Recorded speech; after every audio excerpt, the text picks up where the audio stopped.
Okay everyone, welcome back to another video on the channel. Today we're back on GT Sport and we're back with the FIA Manufacturers round number 2 at Interlagos, driving the Group 3 machinery for this race. You might see myself there starting from P3, managed to get a very solid lap in qualifying, was really happy with it. This was slot 2 of the day. Slot 1 didn't go quite so well if you watched the live stream, but very happy with slot 2 qualifying. You see pole position Rick there with a 1 minute 30.3, a solid lap in the Supra.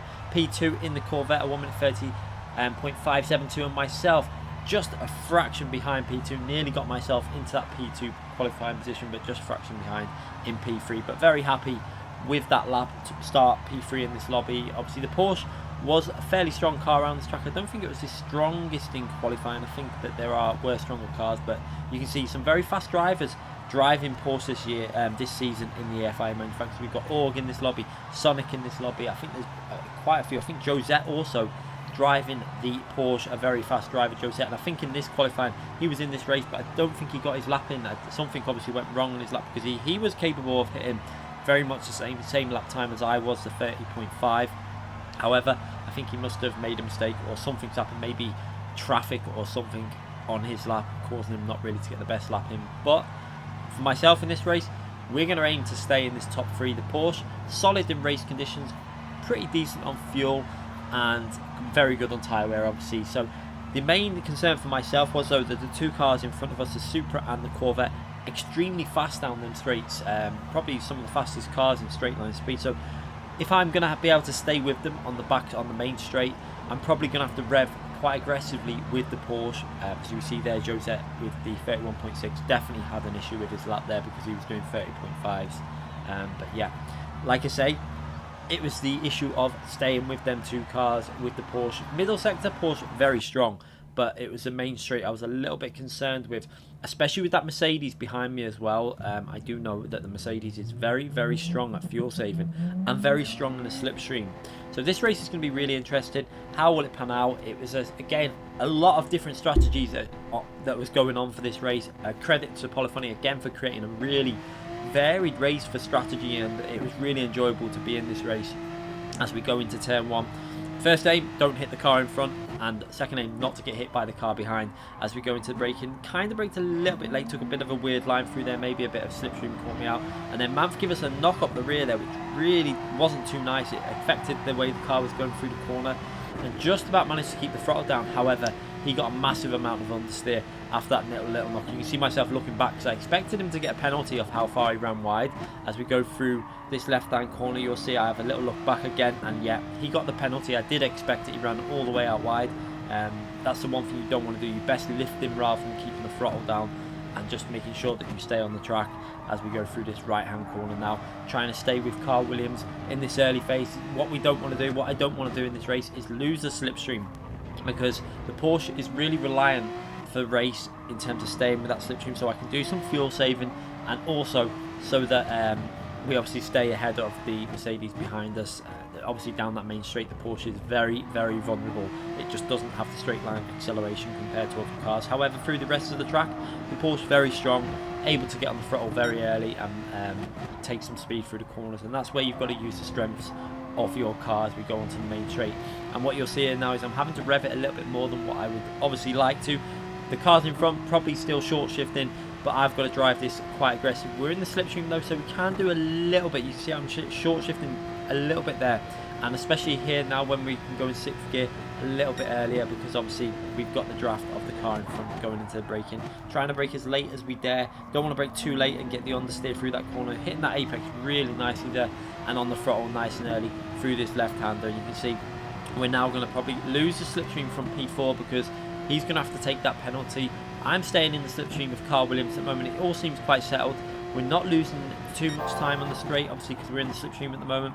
And then through this sector, I expect to be able to gain a little bit of time in the middle sector, where the Porsche is probably a bit stronger than the Corvette and the Supra. I do have to say one thing about this Porsche. It was actually really, it was a nice car to drive around Interlagos. I was starting to get the feel for it.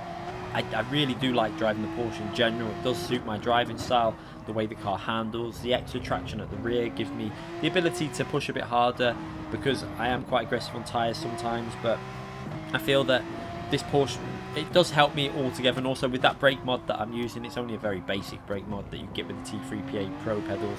It's a spring one. It does seem to be helping my braking also in terms of trail braking and not going too aggressively on that 100% brake and over braking and wearing out them front tyres too aggressive. But in this race at the moment, we're taking it nice and smooth, driving very nice, using the full track, hitting the apexes and staying in the slipstream. That is what's really important. The Supra was very strong around here as well.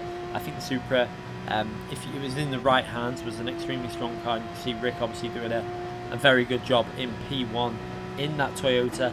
And the Corvette also doing very well there. It's not known to be one of the best cars around there. It's not a weak car, but Carl Williams obviously deciding to change from Mercedes because obviously probably something to do with Storm, how dominant Storm was in the Mercedes. However, Storm didn't pick Mercedes this season, so he probably could have stuck with Mercedes, but he obviously wasn't aware of that as we go into the next braking zone.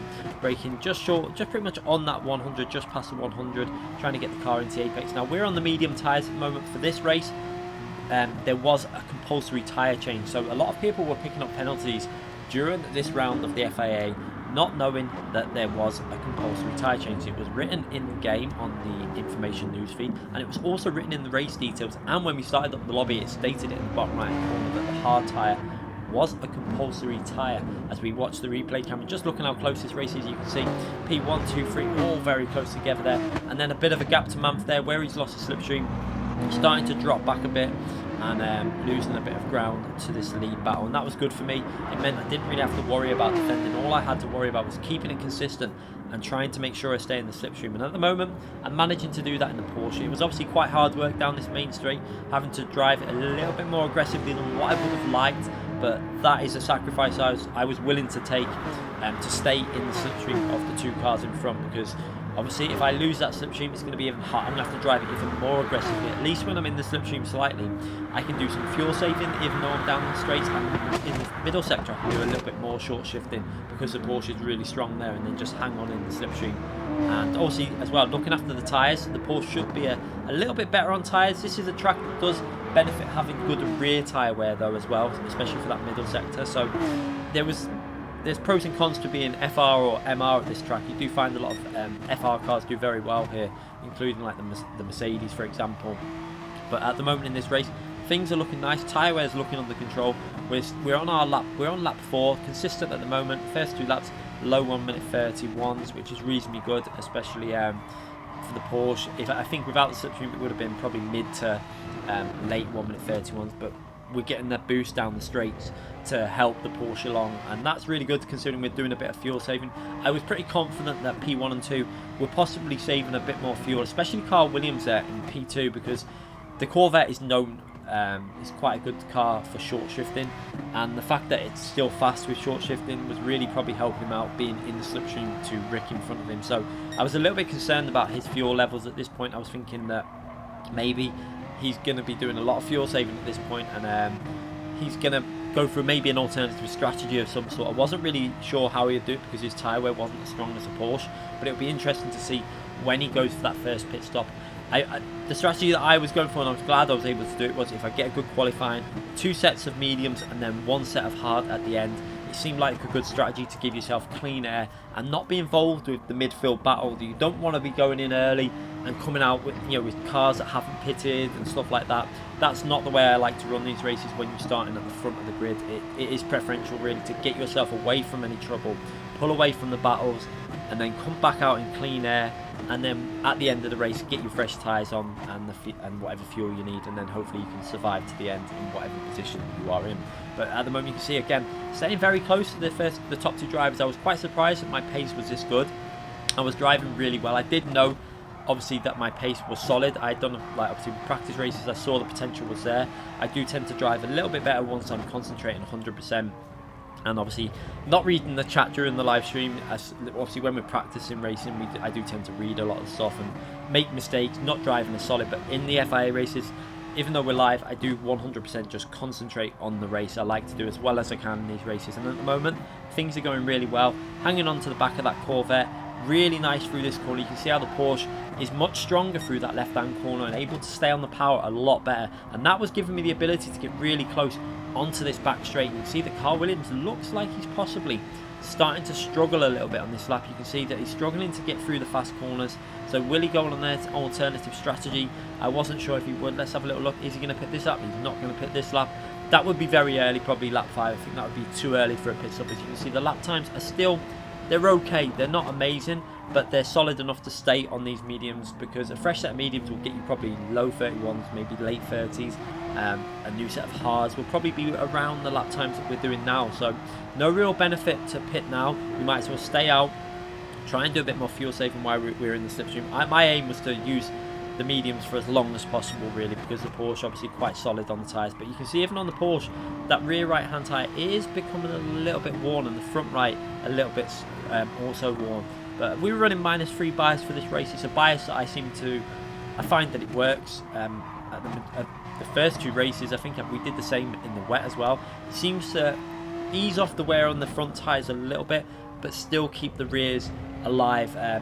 I did notice, obviously, when we were testing that if I went to -4 or -5 brake bias, the Porsche tended to overheat the front tyres quite aggressively. I could see it when I was braking it. They were like, you would see the red ring around the front tyres, and it was you could see it quite visibly. So that's one thing you've got to be quite pay attention to. The Porsches don't put too much bias towards the front tyres. It does seem to affect the wear on them tyres. So, and it affects the handling as well. It doesn't seem to trail brake as well. But now I've put it down to -3. It seems really nice, and it's still preserving them rear tyres. You can see how well they look, considering we're running, I think it's times 10 tyre wear. I'm not 100% sure. As Carl Williams goes for that early stop, I was very tempted to follow him in the pit. So you can see he's managed to do a bit better fuel saving. He's got nearly 8% more fuel than me, which is quite a large amount. That was a little bit of a worry for me. I could see it there that he had more. I didn't say anything on the stream, but I could see it 100%. But I decided to stay out at this point and try and get the better tyres for the next stint. It was pretty obvious that Carl Williams was going to get an undercut, but he was only going to get an undercut from the better lap that he does. Now the risk with this strategy was, if he comes out in a traffic, a group of 3 cars that are battling, he could lose 2 to 3 seconds. So that's one of the reasons why I wanted to stay out. I wasn't going to refuel at this next pit stop, obviously, because like I say, I wanted to limit the time in traffic. So the aim was, which I think myself, Rick and Carl Williams all knew the best way to do this was, don't refuel. We started at the front. There's no point giving ourselves any battling with midfield cars. Best way to do this is do not refuel, get yourself clean air, and then we can push on and keep it nice and clean at the front, like we have done in that first stint. So at the moment, Rick in front. I'm actually gaining on him a little bit at this stage. Rick probably doing a bit more fuel saving than I am. Obviously the Toyota Supra, very strong. Another car very strong on the short shift. It has a massive amount of torque, so you do have to be careful with that car. Also though, the tyres do wear out a little bit faster than the Porsche, and I'm not too sure how they compare to the Corvette in terms of tyre wear. The Corvette's one of them cars, I think it wears its fronts out a lot more aggressively, although I haven't driven the Corvette since the change in physics, so who knows. As we go in the pits there, Rick, slightly more fuel than myself, I think 4%, 5% more fuel, so he's done a reasonable job, but he hasn't had any slipstream. Now that was important, obviously. So Carl Williams had that extra bit of fuel, I think, because he had obviously had the slipstream. I had the slipstream, but I had to use a lot of my fuel up on the main straights to be able to stay with the cars. As we see Carl Williams getting the jump there, it looks like that undercut has worked out. Will he get himself into P1? I don't know. Has he yet? He's managed to jump into P1, and now Rick is now going to be able to take advantage of being in that slipstream and following Carl Williams for a bit, and now he can do some fuel saving. Unfortunately for myself though, you can see 1.6, 1.7 seconds back, so not really able to do any fuel saving now. So I'm going to have to drive this quite aggressively, also because I've seen the Org was behind us in the Porsche also. Not sure how old his tyres are though. You can see that through this sector straight away we're managing to pull a bit of a gap, so maybe he's on the hard tyres, I'm not 100% sure, or maybe he's just on warm mediums. He might not have pitted yet from his first stint, so that's a possibility that he's still on his first stint on the mediums. You can see that we're managing to bring that gap up 3-4 attempts already. So every corner, traction zone, on the power, we're pulling away from TRL Org. However, you can see the battle up front, 1.4 seconds behind. I was really trying to push the Porsche. You can see really using up the revs, using more fuel than I would have liked there, because I really wanted to get into the slipstream for this main straight, but unfortunately was 1.4 seconds behind. And now look at the gap just increased, now up to 1.7, now up to 1.8. nearly 1.9 by the end straight, nearly 2 seconds. So losing 0.6 of a second nearly on one stretch of road. That is just how weak the Porsche is down the straight, and that is one of the reasons why I needed to be in the slipstream to really do some fuel saving. But now I'm going to have to push, and this is the phase of the race now that's maybe I should have pitted with Carl Williams, come out right behind him. Even though I would have had less fuel, I still would have been in the slipstream to do the fuel saving, and the Porsche's tyres obviously being quite strong. You never know, it's something you look back on when in a race, but I tried this way. I felt like this was the safest way. However, we've come out in a situation now where we don't have any draft, no slipstream to work with. Now obviously that's going to help my tyres because I'm not going to have as much front tyre wear going through with, you know, the car not getting as much grip. However, I think I would have took the extra tyre wear off the fronts for a little bit more fuel. As you can see, I'm having to rev that car out a lot more than what I would have liked. I would have liked to have been using mixture 2 here, or maybe short shifting and on the main straight being able to short shift. But again, you can see I've managed to bring that gap down by a few attempts, coming through this corner, getting it down again, and going into the final corner again, just so close to picking up. 1.3 seconds is a slipstream, and we got to 1.4 there. But again, on the main straight, we're going to lose I'm going to lose quite a large margin again. That's super obviously following the Corvette, doing short shifting as well, and probably gaining half a second again on the straight. So this is Rick's advantage at this phase. He's saving fuel, and obviously he's got fresher tyres as well because Carl Williams pitted that one lap earlier. So I'm guessing that Rick is just pretty much sitting there thinking, I'm in a good situation here, I'll just use the slipstream, get as much fuel saving as I can do basically, and then I'll go for the move when I feel that I can push and go faster with the fresher tyres. As we then, you can see up ahead how close that battle is. Again, we've lost that 3 or 4 attempts again in the middle sector is lost. We lose more than that pretty much in the straight every time. So this was a frustrating part of the race really for myself, just trying to really get back into the toe and use up the slipstream. But I still think this was a reasonable way to run the race. I think if I would have started doing fuel saving while I wasn't in their slipstream and just worrying about my fuel, I think I would have dropped back into range of TX3 Manf, who you can see there, 3.5 seconds behind.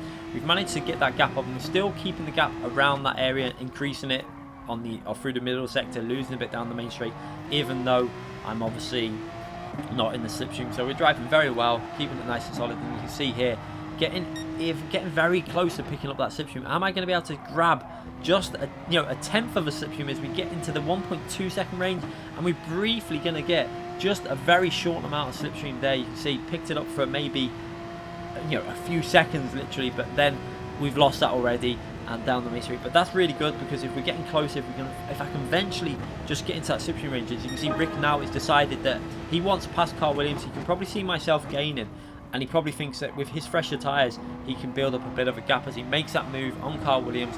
Very nice clean racing done there by the top two, and no incidents, no contact. Really nice racing to see. As you can see, that's really helped myself out as well with that gap down to 1.1 seconds. Now I can do some short shifting and save some fuel. You can see straight away short shifting into 6th gear, thinking of my fuel straight away. Now I've got the toe, I can basically try and just save as much fuel as I kind of can, but you want to stay in the slipstream, but I need to save fuel as well. So this is the area, the stage of the race now where I want to push as well though, because I felt like my tyres were strong. You can see myself gaining on that Corvette in front. Just look how close this race is. We're quite a way into this race now, and we've still got 3 cars all within slipstream of each other and all battling away, to see who's going to try and win this race.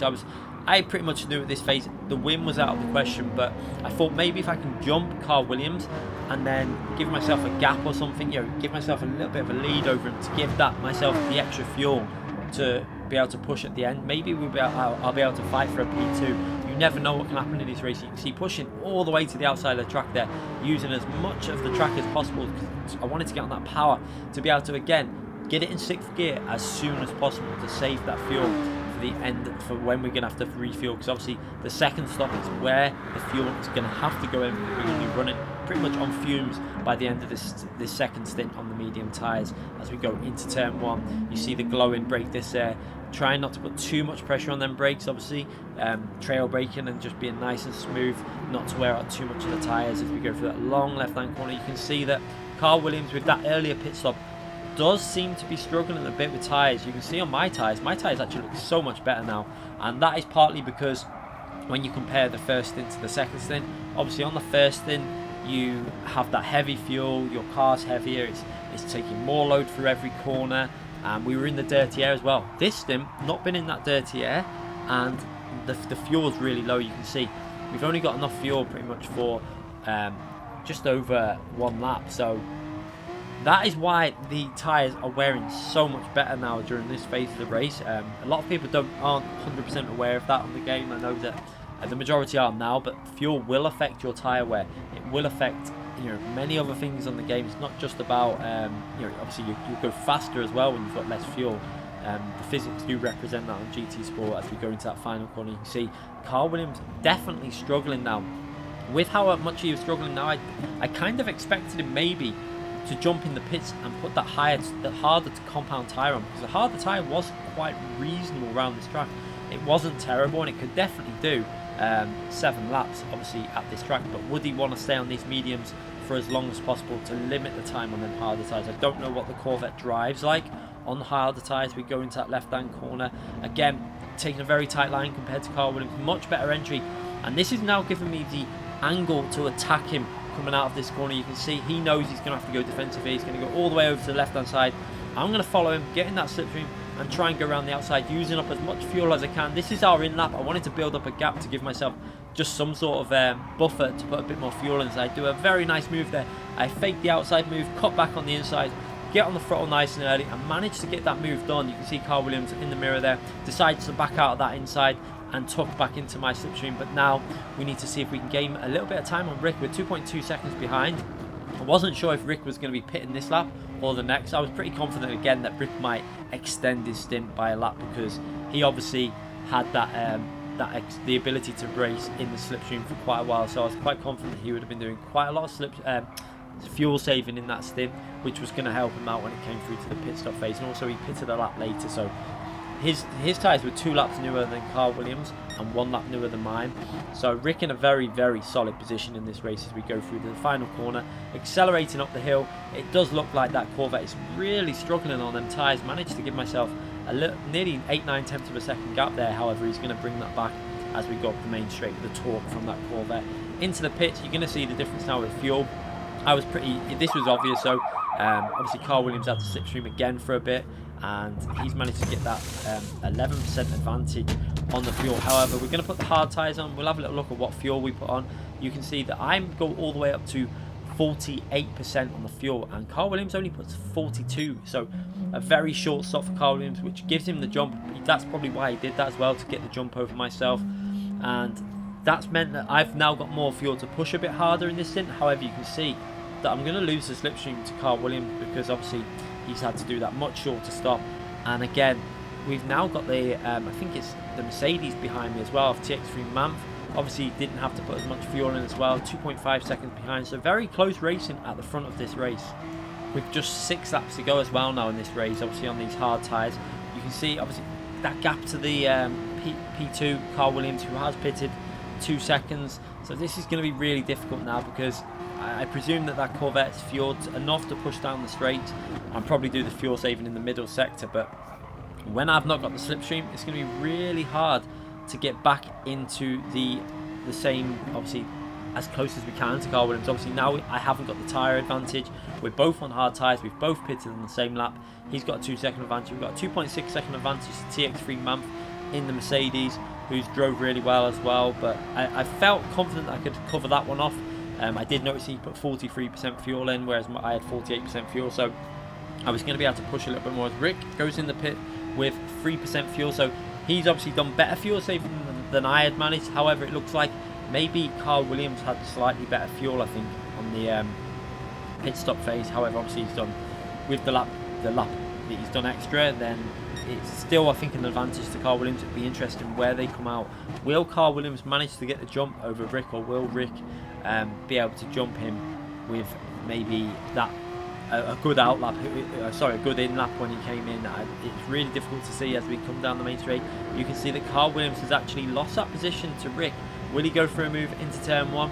It doesn't look like he's going to be able to go for that. It looks like he was just a fraction short. You can see couple attempts of being able to make a move there, but that's good news for Rick. Obviously now he's got fresher tyres and possibly good fuel to push to the end. For myself, it's now pretty much about maintaining this P3. It doesn't look like there's much I can really do.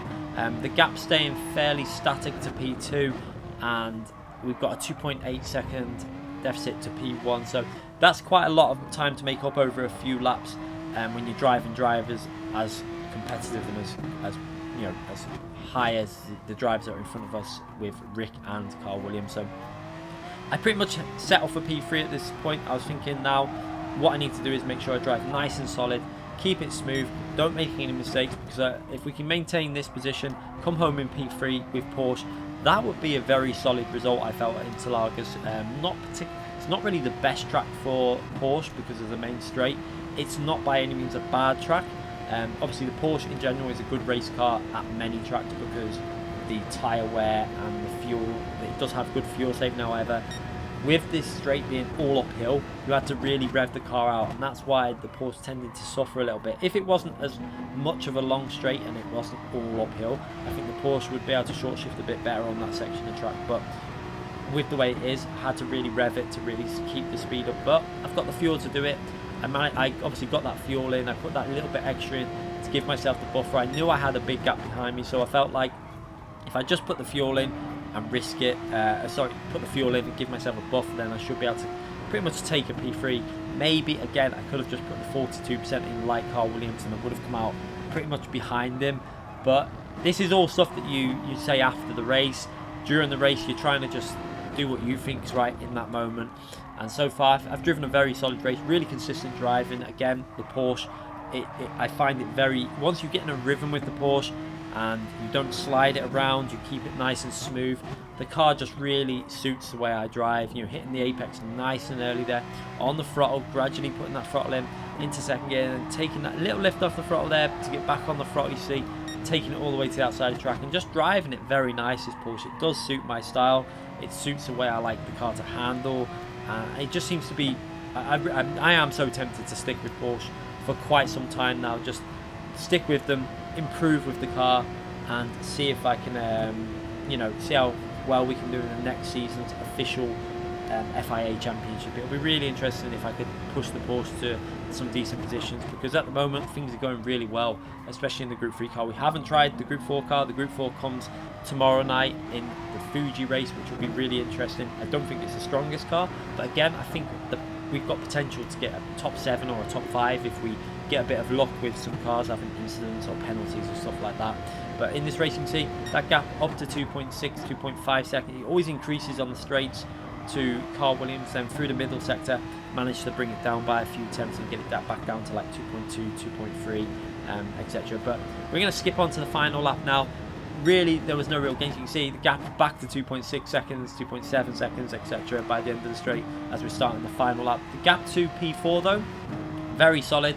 Got that gap to over 3 seconds, so wasn't worried about losing P3. At this stage now, it's just about bringing the car home for a very, very solid drive. I was really, to be fair, I was really happy with this P3, and I know with a bit more tact, maybe pitting earlier on that first in, staying in the slipstream with Carl Williams and doing more fuel saving, maybe I could have fought for the win in this race with the two drivers up front, but we didn't do that. I decided to run a different strategy, trying to take advantage of the Porsche's good tyre wear. Didn't quite work out in this one, but I had to be happy with this P3. You can see, you know, P3 with the drivers that are in this race, some very, very fast drivers, is always a good result on GT Sport. As we come through to the final corner on the power 9, plenty of fuel now. I can just rev it out to the finishing line. You can see wiping my head there. I was absolutely boiling. It was quite an exhausting race, a lot of concentration needed, didn't want to make a mistake, didn't want to get a penalty or nothing like that. And these races are so much better now with these, you know, nearly a 30-minute race, much more enjoyable. And massive credit to Gran Turismo again for actually listening to the community as we come home. 3 seconds behind P1 with a very good finishing time, just 29 minutes and I think it's 29 minutes and 39 seconds, sorry. So very solid driving, considering I'd say about half that race I had no slipstream as well. So I feel like I did a really good job in keeping some fuel in the car and pushing, and keeping my pace up in the Porsche 911, which does struggle when it hasn't got the slipstream to fuel save. So come home with a P3 and some very, very important points 2,596, just short of 2.6k. Very happy with that. P3 podium and a very, very consistent drive. I was very happy on the stream, you can see, because we had a pretty terrible race before that and a pretty bad race in the nation, so I was 100% happy with coming away with a podium. Hope you enjoyed that race. It was, again, quite a tactical race, different strategies on play. There was cars behind doing all kinds of strategy. Thoroughly enjoy these new layouts of the new schedule, you know, the new way, the settings and stuff of these FIA races are so much more enjoyable, and I hope you are enjoying the races as well. Please, if you haven't already subscribed to the channel, hit that subscription button and click the notification button so you don't miss any future videos. I do upload as much as possible, along with streaming as much as possible, so check them out. Thanks again for watching, everyone. I'll see you all very soon.